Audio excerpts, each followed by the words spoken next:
بسم الله الرحمن الرحيم والصلاة والسلام على رسول الله الأمين سيدنا محمد وعلى آله وصحبه أجمعين. Good morning, grade 6. Tomorrow, God willing, on Saturday, we're going to have the final revision together. Okay, don't miss it, please. It's too important, okay? However, today you're going to have this recorded video, okay? And I'm going to revise the revision sheet that I have sent you before, and it's already on Classera. Do it and redo it, okay, several times. It's too important to practice and to be ready. Of course, a lot of students are asking me, teacher, are we going to have one story or two stories? I have answered this question like several times. I told you that we're going to have only one story, which is Don Quixote and the Windmills, okay?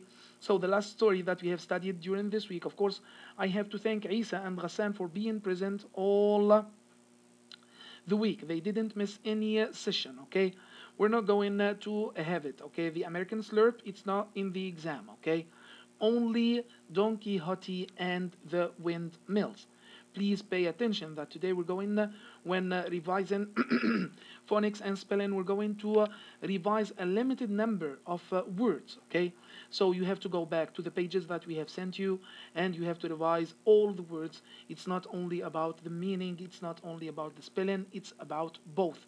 You know, you have to know how to spell it, you have to know how, I'm so sorry, you have to know the meaning too.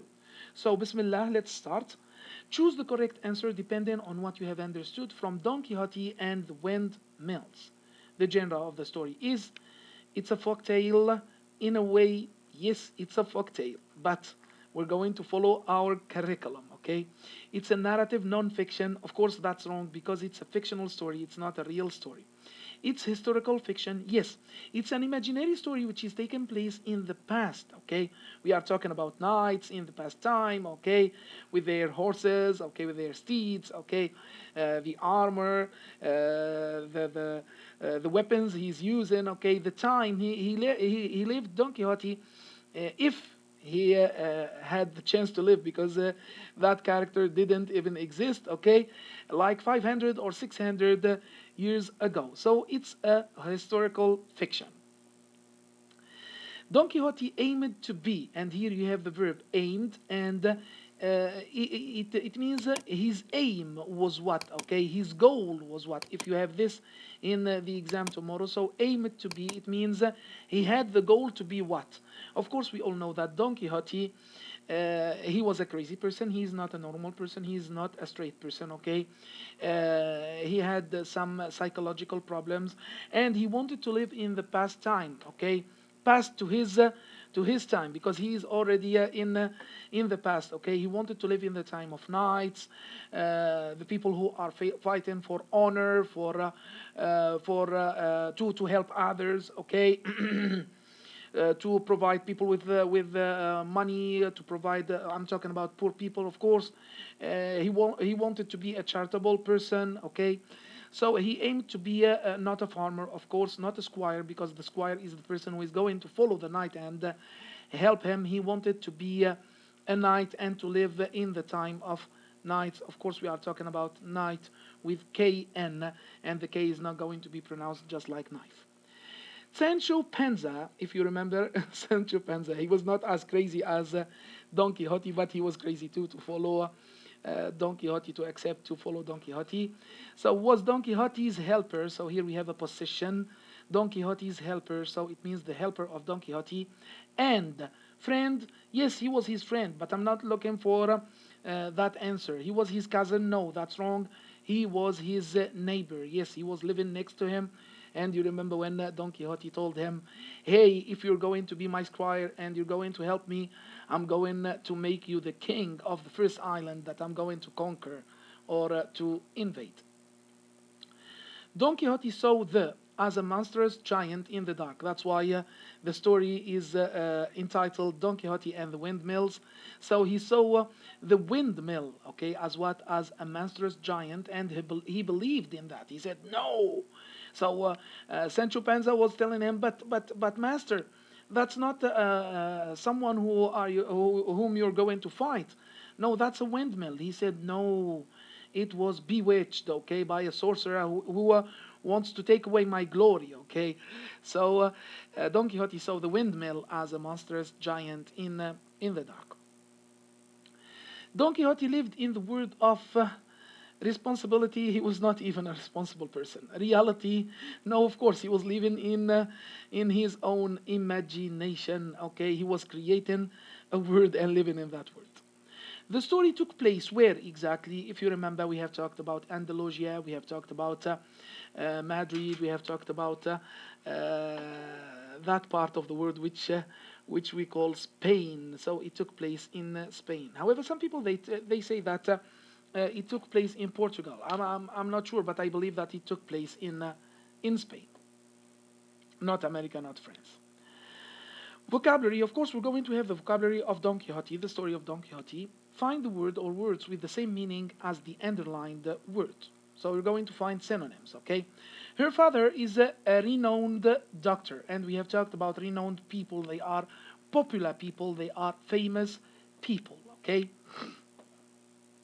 Aunt Lydia has experienced a great deal of misfortune. So fortune means luck. When you add the prefix miss, it's going to give you the total opposite, okay? So the bad luck, of course. Misfortune is the opposite of fortune. So when we say someone is fortunate, okay? For example, let's say, and you know that we always take Nawaf as an example. Nawaf Sanid is a fortunate person, okay? He has a lot of luck. He's a lucky person, okay? The nobleman's youngest son became a squire, okay? So the squire here, he is always the one who is going to help the knight or the king or the major officers, okay? So he is saying here the knight's helper, okay? So he became a knight's helper. He's going to help just like Sancho Panza. Sancho Panza is a helper to Don Quixote. Some soldiers of ancient times, and when we say ancient, it means in like long ago, okay, carried a lance. You remember the long weapon, and the front part is going to be sharp like a knife. That's what we call a lance. And Don Quixote was about to die because he hit, okay, one of the things that turn around in the windmill, and it took him up. He hit it with the lance, okay. So it's a long weapon with a sharp front part, okay? The young man hoped to complete several quests, and we have said that the quest is a journey or a trip with a goal, with an aim, okay? So we cannot say, I'm going on a quest to Indonesia. No, you're going to Indonesia to have fun. However, when you go with a quest, for example, I'm going on a quest to fulfill my dream of becoming a doctor in the United States of America. That's a quest. Our leaders' actions, of course, the quests in the past time are not the same in our time. Our leaders' actions will resound through the ages. Here it means that everyone is going to hear about it. Okay, it's going to be honored. Okay, through all the ages. Now, tomorrow, like in 1,000 years forward. Okay, it's going to be glorified or important. Everyone is gonna know about it. The athlete took up her sport with renewed strength. It means to renew. We have said we have here the prefix re to say that the thing is going to be repeated or refreshed. Okay, and here it means refreshed. By the way, renewed it means refreshed. Of course, I told you, my boys, that in the spelling I'm going to give just like examples. Pay attention. We have about I think 80 words that in the pages that we have sent you. So you have to be able to know the meaning of each word. You have to be able to know how to write each word. Cocoa, of course, it's going to be written this way, as long as we are talking about spelling, how to spell the word. Gorilla, this way. Daydream. Why am I up here? What's going on? Go back, please. Yes. So, daydream. Here. Come on. Yes. Here, as you can see, daydream, that's the correct way. Pay attention to sunburn. That's the correct way to write sunburn. Some people are going to commit mistakes with this word. Moisture, and we have explained moisture, humidity, Okay, if you go to Jeddah or Dammam, you're going to suffer with moisture, and a passage with the double S, of course, and then an A. It's merely, okay, I'm merely giving examples. You have to go back and you have to revise it all. Choose the correct form of articles or adjectives below. And now pay attention, my boys. If you remember, we have studied together the definite articles and the indefinite articles. In English, we have two indefinite articles, which are a and an. So when I say, for example, a boy or an apple, okay, it means any boy or any apple, or a boy that I haven't talked about, or an apple that I haven't talked about. However, when I say, for example, the boy that gave me the apple, you see here, okay, the is a definite article, because here I have explained which boy or who is the boy I'm talking about. So I cannot say a boy. No, I'm talking about a specific boy. So when you talk about something specific, you're going to use the, and gave me the apple that we have already talked about. So when you talk about something and you're going to re-talk about that thing, you're going to use the.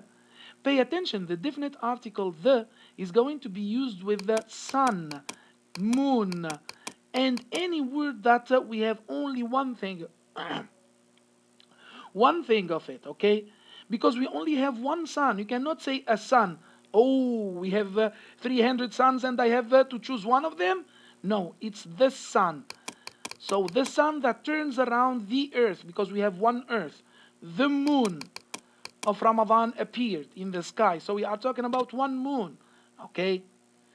We planned, and here he's not going to ask you to choose whether a definite or an indefinite article. I'm talking about the first sentence. We planned trip last year. So here he has chosen an, because we have said if you have a vowel, you have to choose an. However, pay attention, please, to you when it is pronounced a. For example, umbrella. Okay, here we're going to use an umbrella, okay, just like an interest and just like all the other vowels. However, if you have a u which is pronounced a u, you're going to use a union. You see, please do pay attention to this. When it's pronounced u, you're going to use a. When it's pronounced a, you're going to use an as if it's a vowel and everything is okay, you see. So an interesting trip last year. Stephen is the most helpful student in the class. I have specified him. I'm talking about a specific Stephen. So I'm going to use of course, the definite pronoun. Of course, here we are talking about the demonstrative adjectives this, that, these, and those. Remember that we have studied that this is going to be used with a singular noun, okay, which is close to you. However, that is going to be used with a singular noun which is far from you. For example, I have a bird next to me. I'm going to say this bird. If the bird flies away, I'm going to say that bird. And then we have studied these, okay, plural close. When you are talking about something plural, okay, a noun which is plural, which is close to you. These birds, I have 5 birds next to me, okay, close to me. These birds. However, if the birds fly away, I'm going to say those birds because they are far from teacher. Okay? So here we have bushes grow on the great mountain. First of all, this is a plural. I have that, so automatically that is wrong because that is going to be with singular. These is going to be correct. So bushes are plural, okay? And of course, the bushes are next to him as long as he is using these. The sun will take, I have river, which is singular. Am I going to use these? Of course not. I'm going to use this river, which is next to me. His cat is larger than my dog, and we have explained this a lot, my boys.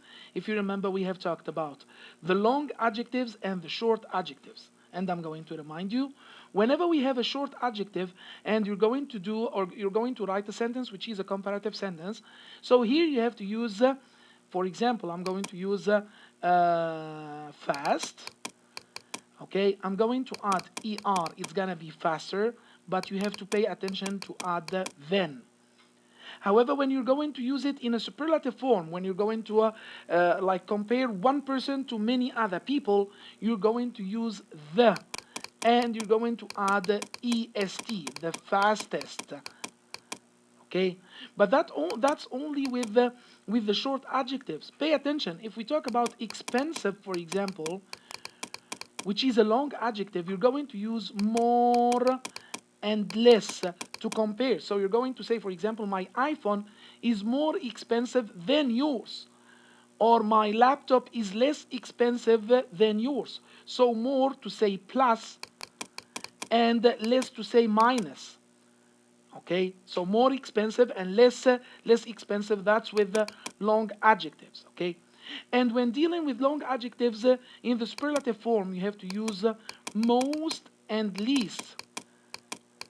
Of course, we're going to have a then here, and we're going to have the here. Okay, the most expensive laptop is mine. The least expensive, golden piece is his, for example. Okay, so here you have to pay attention to something else too that we have studied together. Okay, whenever you have the consonant vowel consonant rule. Here we have a consonant, then a vowel, then a consonant. So you have to start counting from the last letter. G is a consonant, I is a vowel, B is a consonant, so I have the consonant vowel consonant rule. When comparing, you have to write it like this. You have to double the last letter before adding er. So it's going to be bigger than. And when using it in the superlative form, you're going to say the biggest, and you're going to double the last letter too. Pay attention, please. I'm going to erase because I don't have enough space. So I'm going to erase this to carry on explaining. So please pay attention to this too. Pay attention to good, which is going to be better in the comparative form, and the best in the superlative form. And bad is going to be worse, because last year we had some people who wrote bada with double D. They even practiced the rule of the consonant vowel consonant. Okay, so worst. Worst when comparing, and worst when using it with the superlative form. His cat is, here I have large. The E already exists. No need to add another E before adding ER or EST. Only add R and E and ST, okay? So his cat is then my dog. I have then, which is the sign of the comparative form. His cat is larger than my dog. Mike is the, I have the sign of the superlative, of course, funniest. And here, pay attention, we have another problem.